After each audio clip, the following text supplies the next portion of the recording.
Hello guys, मैं आपका एक वीडियो बना चुका हूँ और क्लास 10 एक्सरसाइज 3.6 इसका फर्स्ट क्वेश्चन मैंने आपके लिए एक दिन पहले कराया था।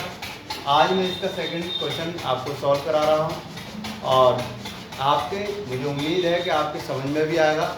और यदि आपकी सवाल समझ में आता है तो इस चैनल को सब्सक्राइब करें और लाइक भी करें। और इस प्रकार से आप देख रहे हैं कि ये सवाल आपको सॉल्व करना है, तो इसमें जो चर राशि होती है बेटा, आपको बताया है चर राशि शब्दों को कहा जाता है और अचर राशि अंकों को कहा जाता है।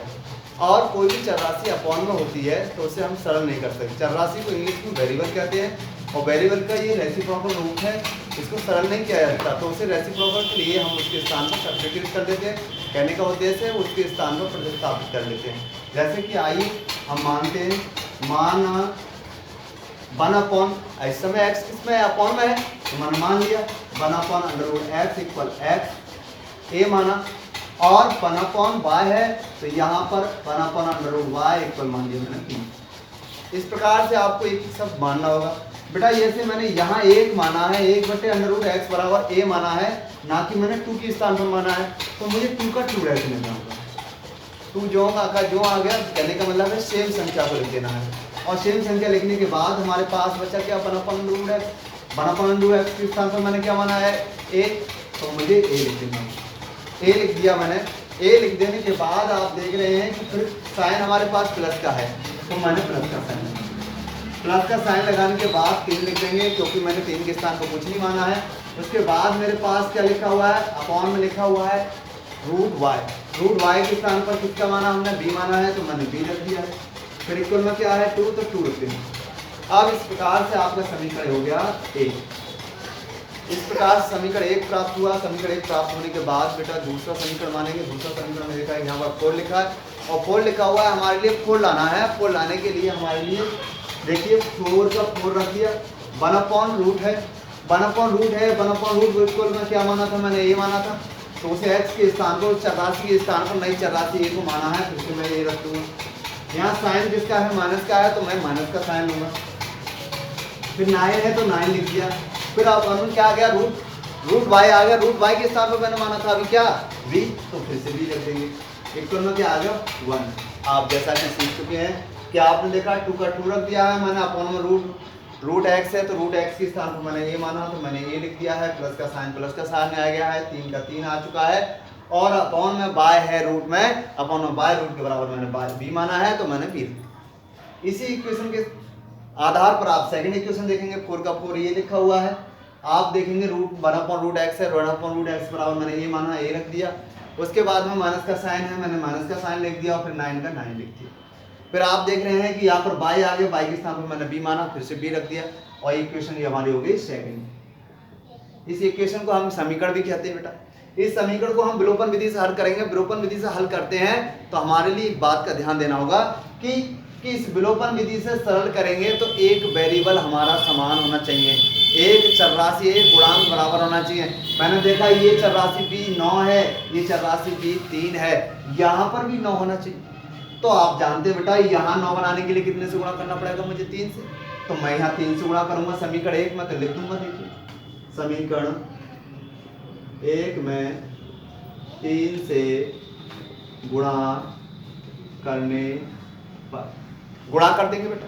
गुणा करते हैं, देखिए 3 दूनी 6, फिर 3 से गुणा करेंगे, 3 3 9 और 3 दूनी 6 हो गया।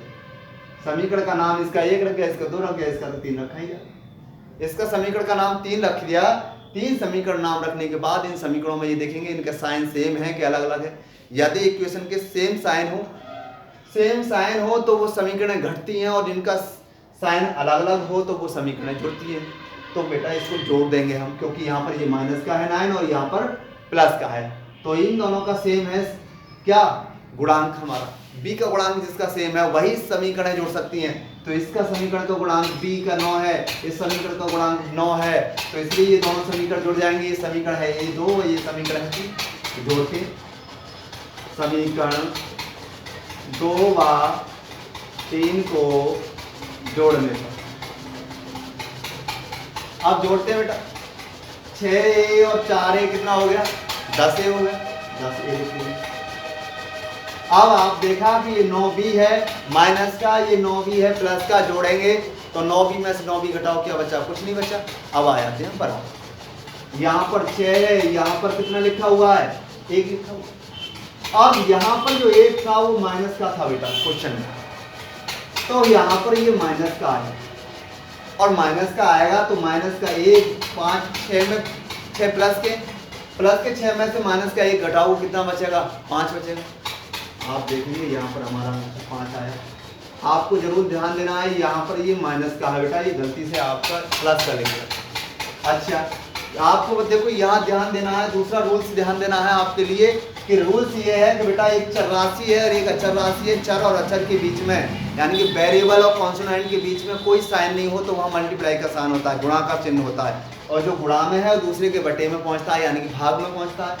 कहने का उद्देश्य है ये बराबर 5 बटे कितना हो जाएगा? 10 में 5 एकम 5 और 5 दूनी 10। ए बराबर कितना आया? 1 बटे 2 आ गया।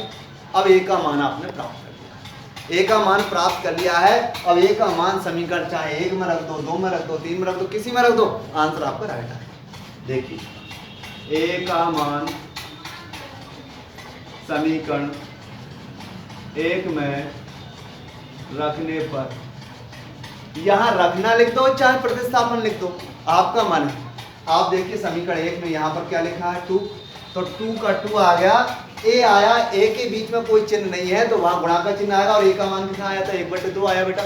तो ये वाला 1 बटे 2 ए के स्थान पर लिख दूंगा मैं। फिर प्लस का चिन्ह है, फिर बी है, और इक्वल में क्या है? 2। अब यहाँ आपने देखा कि 2 से 2 कैंसिल हो सकता है बेटा। अब 2 से 2 कैंसिल हो सकता है, तो आप एक बात बताओ कि यहाँ पर ये वाला 1 को साइड ऑफ ट्रांसफर कर देंगे, जो प्लस का है इधर आगे किसका हो जाएगा? माइनस का हो जाएगा। तो देखेंगे 3b इक्वल में 2 माइनस 1। अब 1 माइनस कर दो तो यहाँ 1 बचेगा और यहाँ 3b बचा, और इसके बीच में फिर चिन्ह नहीं है। आपने देखा ये चर राशि है, चर राशि सेम साइन नहीं है और कोई चिन्ह नहीं हो बीच में तो गुणा का चिन्ह होता है, तो गुणा वाला भाग में पहुंचेगा बेटा। तो b बराबर क्या हो जाएगा? b बराबर 1/3 हो जाएगा। आपने देखा b का भी वैल्यू आ गया। b की वैल्यू जो थी वो a की वैल्यू थी, वह हमने मान ली थी काम चलाने के लिए, देखो आपने देखा था मान। अब फिर से उसी के स्थान पर सेम रखते हैं। यहाँ पर क्या था? 1/√x इक्वल, आगे a लिखा है, a का मान कितना आया? 1 बटे 2 आया, कॉमा b के स्थान पर क्या लिखेंगे? 1/√y इक्वल में b है, b के स्थान पर ये वाला वैल्यू लिखेंगे।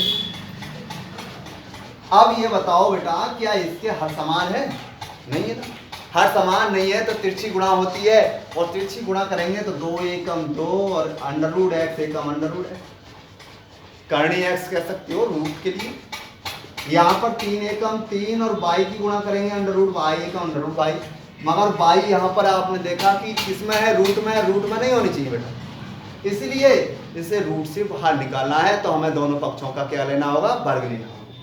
दोनों पक्षों का वर्ग लेने पर, वर्ग लेंगे स्क्वायर चढ़ा देंगे बेटा, 2 का भी स्क्वायर आएगा, इधर √x का भी स्क्वायर आएगा, ऐसे ही 3 का भी रूट स्क्वायर आएगा और √y का भी स्क्वायर आएगा। देखते हैं 2 दूनी 4, इसका स्क्वायर हट जाएगा।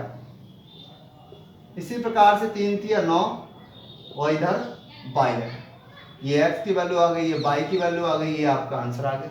यदि आपको वीडियो पसंद आया हो तो इसे लाइक करें और सब्सक्राइब करें।